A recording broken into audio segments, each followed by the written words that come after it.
Kill the Buddha. Do not seek to follow in the footsteps of the wise. Seek what they sought. Basho.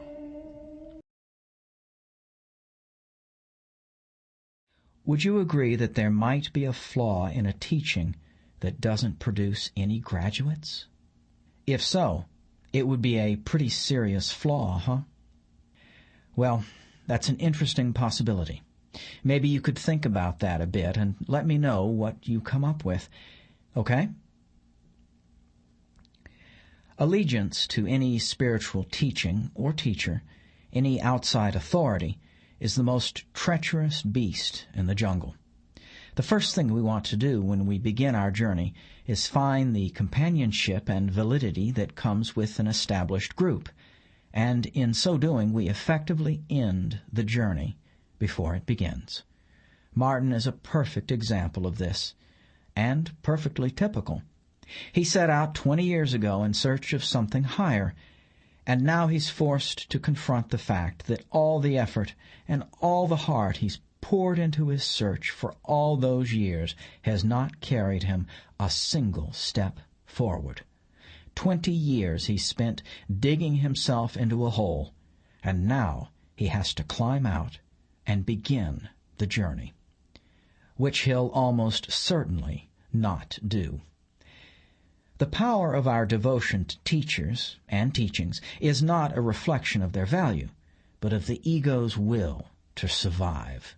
It's ego, the false self, that exalts the guru and declares the teaching sacred.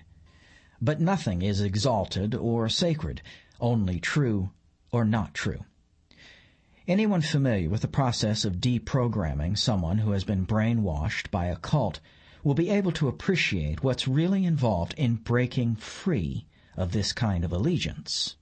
But there's really only one real cult, the cult of false self, and everyone is a fanatically devoted member.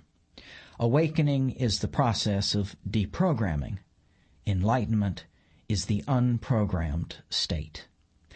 I explain all this in gentle terms to Martin, appealing to his mind, his reason, and watching his discomfort as heart and mind struggle against each other. In my preferred version of the Mahabharata, Krishna and Arjuna are discussing the war that is soon to begin. Arjuna asks if the war will take place on the battlefield or in his heart. "I don't see a real difference," replies Krishna. I don't want Martin to think I'm picking on his group and guru in particular. I don't see any reason to distinguish between one and another.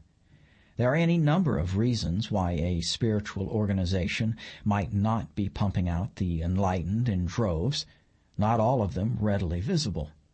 One very good reason is that, unbeknownst even to themselves, the members of any spiritual organization may be quite satisfied to simply pursue enlightenment.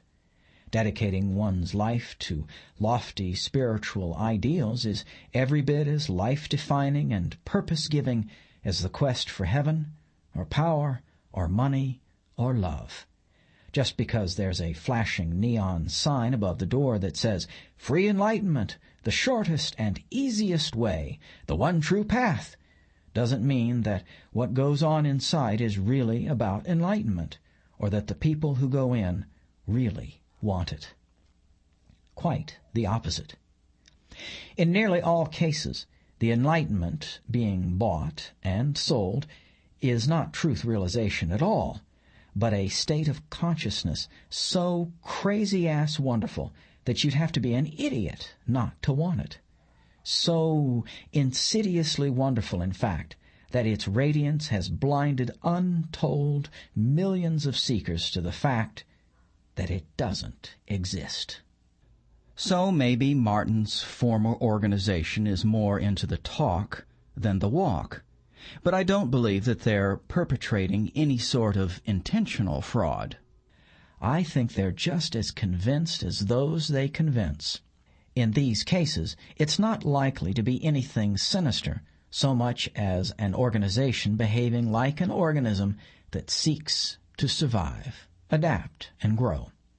Maybe the organism seeks liberation for all beings, or world peace, or the expansion of its own doctrine, or simply its own exaltation and empowerment. Maybe the enlightened guy at the top just wants to get laid, or maybe he lost control of the organization to the unenlightened guys below. Or maybe the enlightened guy at the top isn't enlightened at all, but something else, something truly wonderful perhaps, but not awake, not truth realized. Or, hey, who knows? Maybe Martin's former group will reach their critical mass and they'll all burst into permanent, super happy consciousness together. Boy, will I have egg on my face when I'm knocking on their door asking if it's too late to sign up. The point is that there's really no point in trying to figure out all the possible reasons why seekers don't find. It's just another distraction, and there's no shortage of those. The point is to wake up, not to earn a Ph.D. in waking up. Simply put, as Sarah surmised, waking up is job one. And then, if you still want to liberate all beings or promote world peace or save the whales, great. Lucky beings, lucky world, lucky whales. But the bottom line remains the same. You're either awake or you're not.